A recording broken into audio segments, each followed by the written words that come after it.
Ole, ole, ole, ole. Happy fuck the cops day.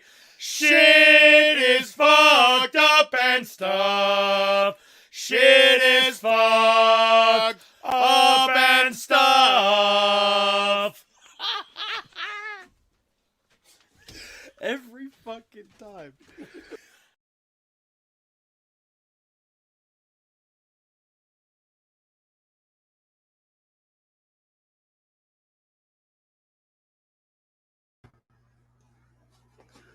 What's up, people? I'm waiting to see who shows up here.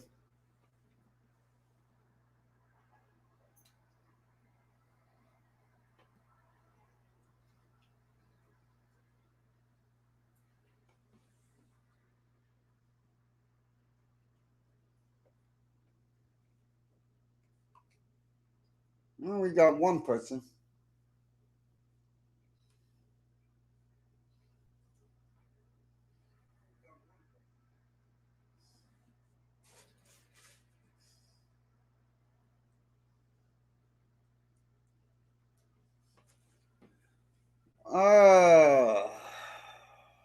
Let's see who shows up.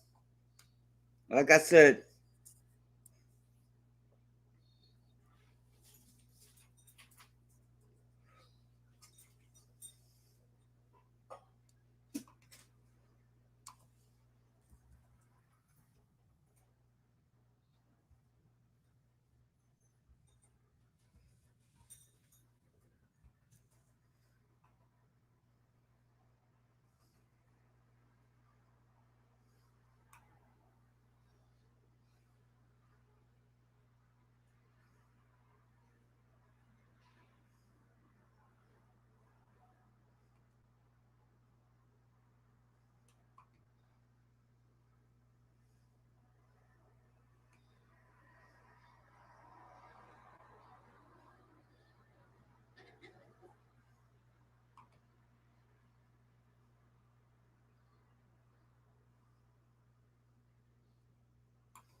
hello, two people. Come on, say hello.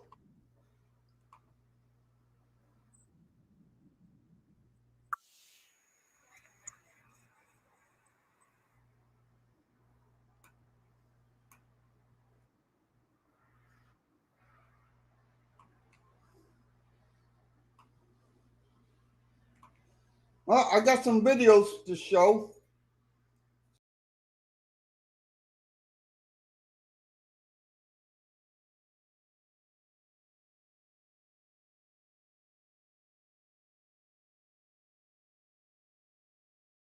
A man in crisis, in a legitimate crisis, dies after the cops left him in a cell. Let me go to the video.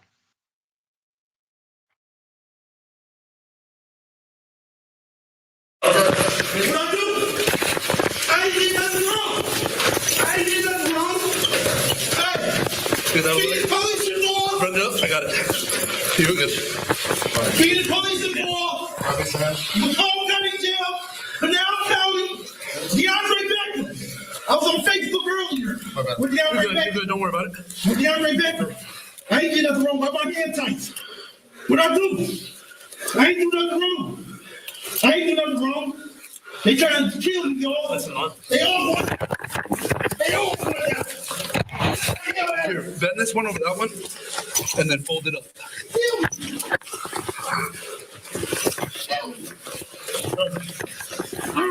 Wash your hands. Find out a little bit of blood on his fingers. Go on. Go ahead. I got it. You boss. Good. Go ahead. Go ahead. Go ahead. Get up.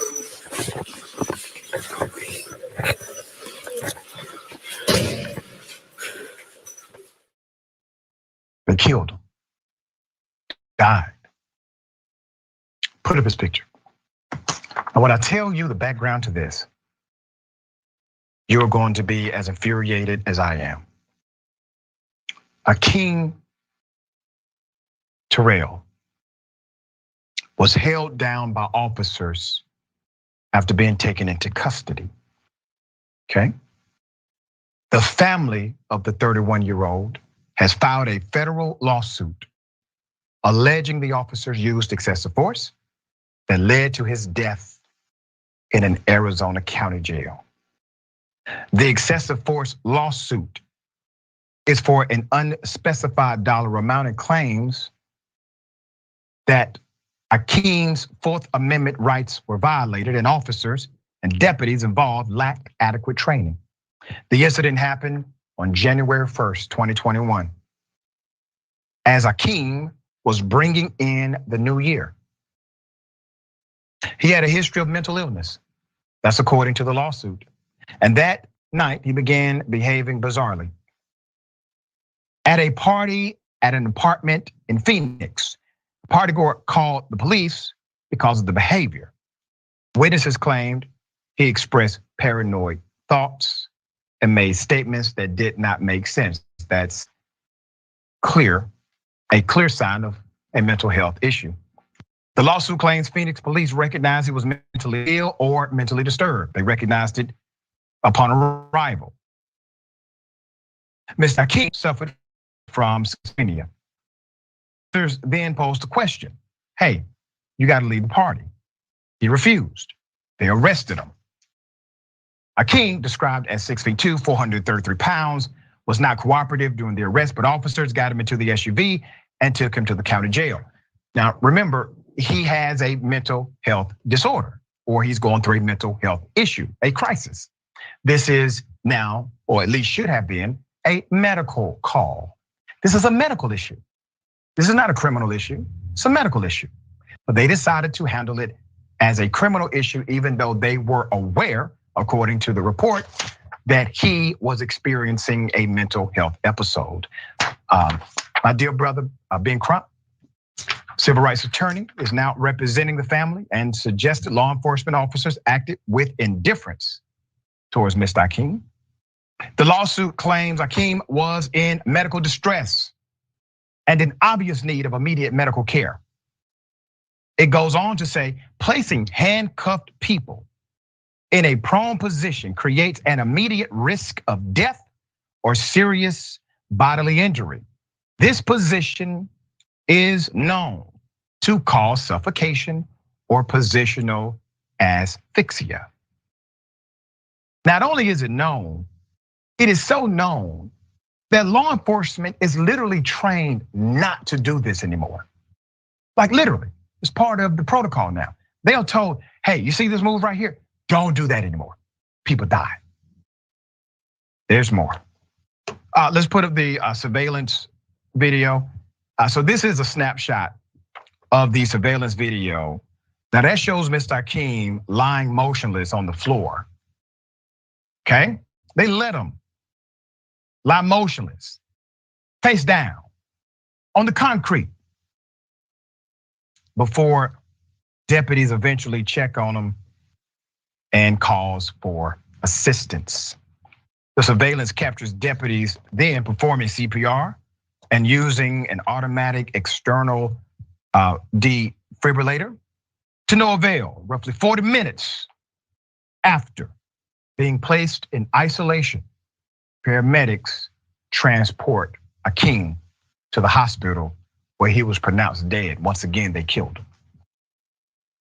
Let's put up the autopsy. So the autopsy comes out, and what does it say? Well, it links his death to heart failure, okay? It says, oh, he has this cardiac issue. He has, he's obese, extreme morbid obesity, they say. And they go on and on. And then finally it says, and prone physical restraint with torso compression was a factor. Manner of death, undetermined. That's what it says. You know how many times we've looked at these particular reports, these autopsies, and then we get a second opinion from someone who is not paid by the county or who knows the police, and they say, wait a minute, who in the hell did this autopsy? No, this autopsy is not correct. There's more. Let's put his picture up again. Let's put up that still, that surveillance still, okay? Because I want to show you the negligence here. You see, this part right here. If the officers claimed, hey, we did not know that our actions would have caused his death. All right, well, what about this action? What about your inaction? It's called gross negligence. That is a criminal charge. What about that one? Just leaving him there, face down, not able to breathe, not able to move. What about that one? Is that the same? Because I guarantee you, that's also against the law, and it's definitely against the written policy of your institution. His autopsy listed his cause of death to be cardiac related, obesity, etc. His manner of death undetermined, and how the injury occurred is listed as stemming from law enforcement restraining or restraint in setting acute psychosis and significant natural disease, providing cover for law enforcement. Here's what we do know. If they would have treated it as it was, as the autopsy suggests, hey, he has a medical issue. If they would have treated him like a patient rather than a prisoner, the brother would be alive today, more likely than not. All right, Sharon, thoughts here. The thought is it's a scam. Sudden custody death syndrome. We all have pre-existing conditions, Dr. Ritchie. But when police put you in handcuffs and they gang up on you and you die, you're not dying because of the pre-existing condition. You're dying because they killed you. And I'll say this about the 40 minutes of CPR that just happened. To be caught on that surveillance footage, that's a scam too, because they didn't care anything about this man. Yeah, and typically we see this happen where they will utilize that as a defense later to try and prove somehow that everything just happened so fast and everything was an accident. Yeah, y'all left him in there. That was all y'all did that. All right. Okay, we're gonna continue to follow this story.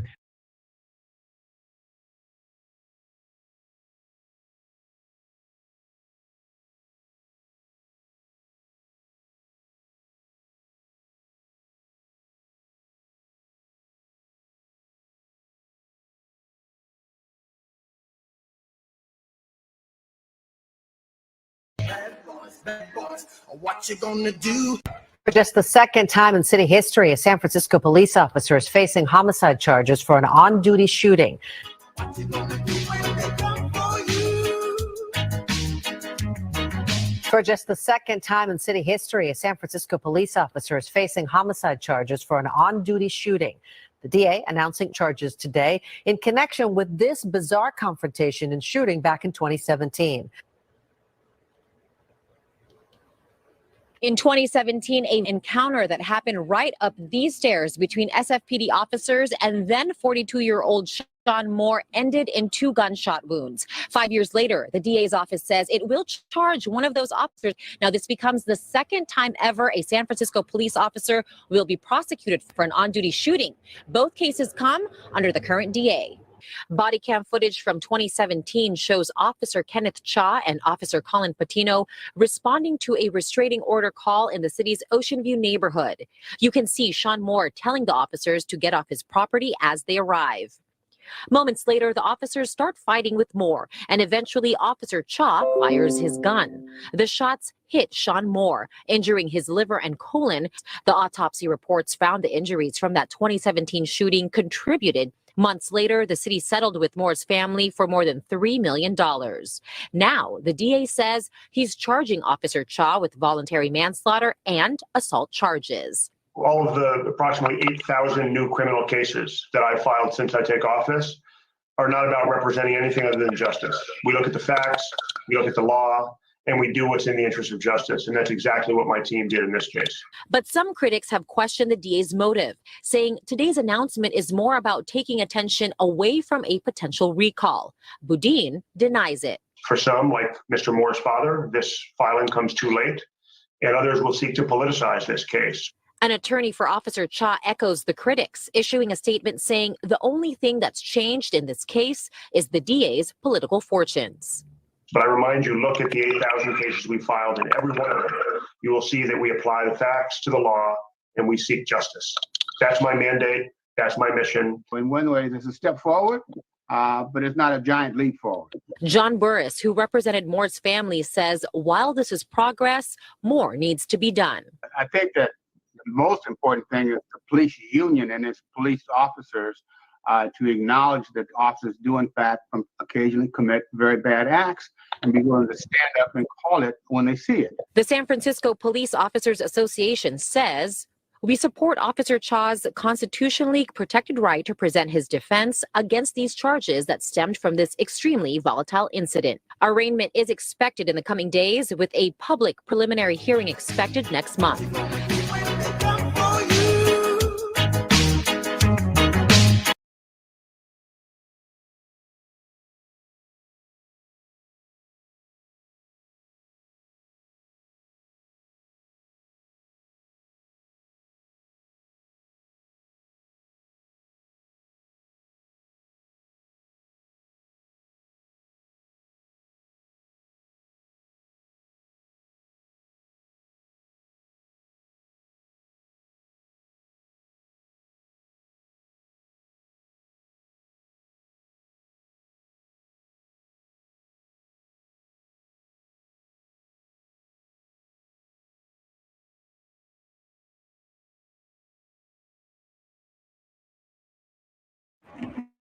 What are you guys actually doing? Because I want to take a picture of my car.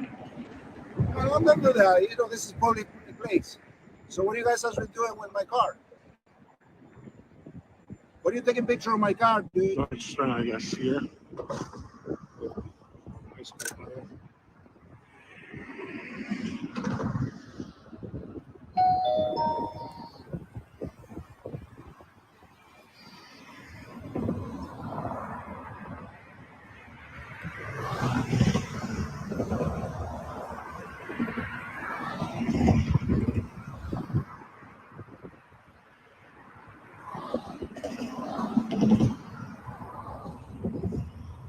Yeah, this is very respectful right to film in public.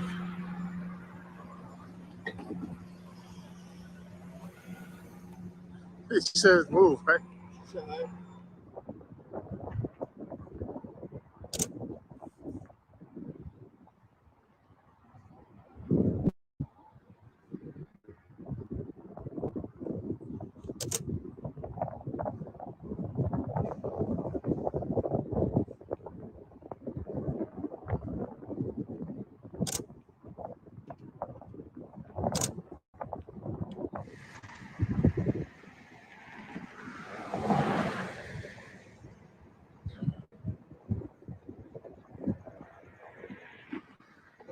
Ding, ding, ding.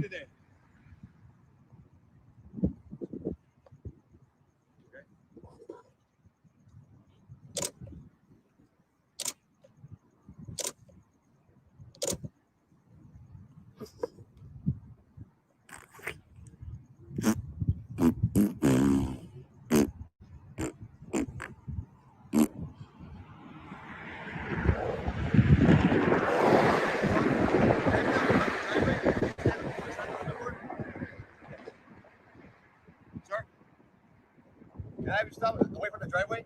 You can stay right there and park, take pictures all you want. It's just, I can't have you in the driveway.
Jesus. Accepting E.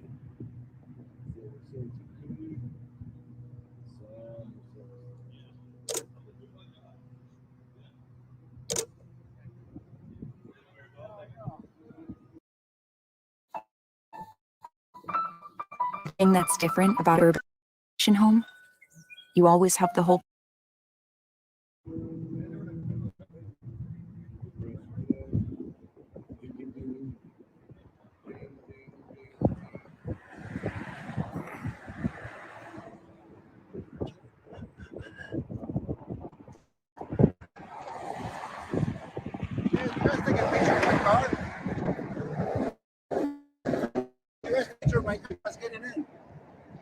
You guys take a picture of my car? What you guys actually doing? Because I was going in and you guys actually take a picture of my car. No, I'm not doing that. You know, this is public place. So what are you guys actually doing with my car? What are you taking a picture of my car, dude? What are you taking a picture of my car? Huh? What? What are you guys actually taking a picture of my car? What, dude? What the fuck? You guys are thinking? You guys actually have something special? Also? Really, dude? Hold on.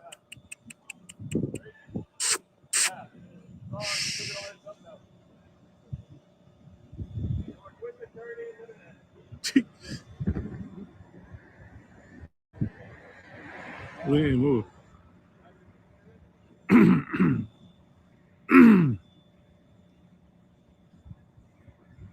Hey, don't be taking a picture of the car dude. In public. He said we're in public. So we're in public.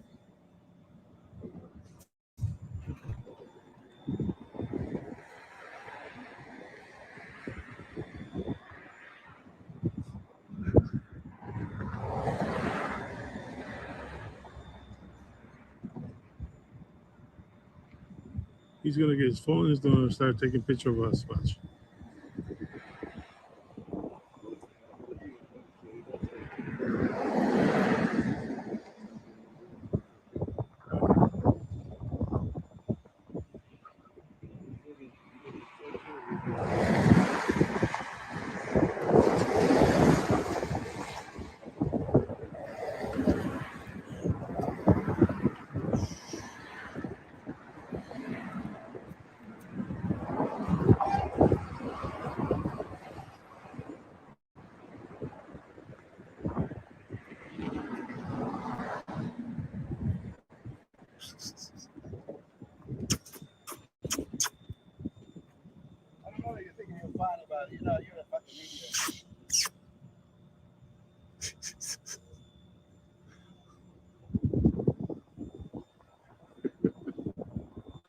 Sure is good.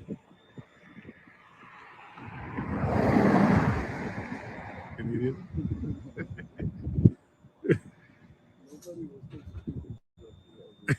Yeah, I was taking pictures of this car, of course.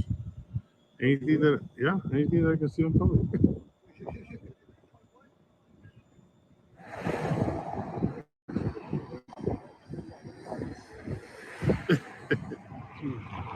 Battingale? Battingale.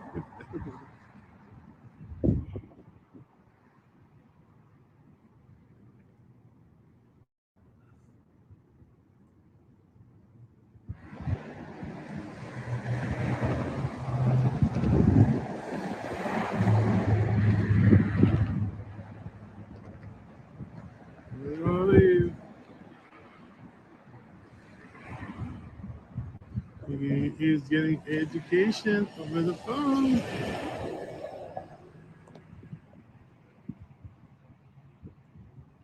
Let's see if he decides to stay. He's not gonna stay. What do you guys think? What do you think? He's gonna take off. No. Probably already told me. Nope. He's waiting. Oh yeah, officer, they take the picture of my plates. It's a public information. We should go back over there. Since he's gonna go out on that side, we should be over on that side. He's leaving the crying baby.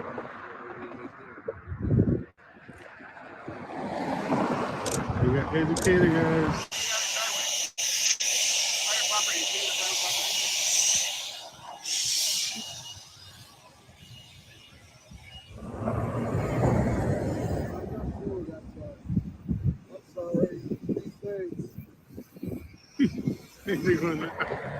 Come in. They leave me.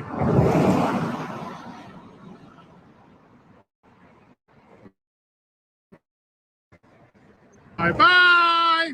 Bye, Felicia. And didn't even talk to us. Showing up on the first page of Google might not be the best for everyone. But for business owners, it is.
In trouble with the law. It's the second arrest of an ex-officer in less than a month's time, this time for assault and battery. At the Somerville Police Station for us now. So Cameron, what do we know about this latest investigation?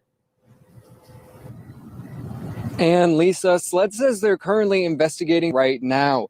Now, investigators say today's arrest, 37-year-old Robert Barano, is in connection with the traffic stop that happened last year. Here's that mugshot for you. It says in Barano's arrest warrant that he pulled the driver over, and when the driver refused to get out, Barano hit him closed fists in the face. The warrant says the driver had a small cut under his eye. Now, police say this all happened near North Palmetto Street in Dorchester County on August 20th last year. The police department says Barano was initially hired in 2012, but was fired shortly after this incident on September 1st, 2020. The solicitor's office tells us Barano was awarded a personal recognizance bond this morning.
This video was intended to inform and educate the public. And another one gone, and another one gone.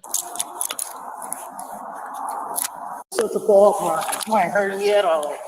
Tampa police officer is out of a job this morning after video shows him dragging a woman into jail last month. The total drag. Another one bites the dust. Hey. And a Tampa police officer is out of a job this morning after video shows him dragging a woman into jail last month. The department says Gregory Damon was fired after an internal investigation found he violated multiple policies. The incident happened back on November 17th. It started when a woman sleeping outside a family health center refused to leave that area. She was given a warning for trespassing the month before that. Now, Damon arrested the woman and she refused to get out of the patrol car once they arrived at the jail. And that's when video here shows the officer grabbing the woman's arm. You see that there, and then dragging her to the entrance. Well, Tampa police say detention facility supervisors alerted them of Damon's actions. A police officer in Tampa, Florida, who was videotaped dragging a handcuffed woman has been fired. Get out the car, come on. Miss Marshall, I'm gonna drag you out of this car. I already know. I don't want to drag you out, but I need you to come get out the car. I want you to do what you did off the porch of the doctor's office. An internal investigation determined that former officer Gregory Damon violated department policies during the November 17th incident. So guess what? I'm used to being rough. Yep. You Stand want up. me by your dome. Stand up. You want me by, you can't pick my business up, can you? Damon then removes the woman from the vehicle and pulls her by the arm across a concrete floor, stopping once to tell her to get up, but the woman refuses. Damon drags the woman to a doorway, then buzzes for additional officers to assist him before the body camera video released by the Tampa Police Department cuts off.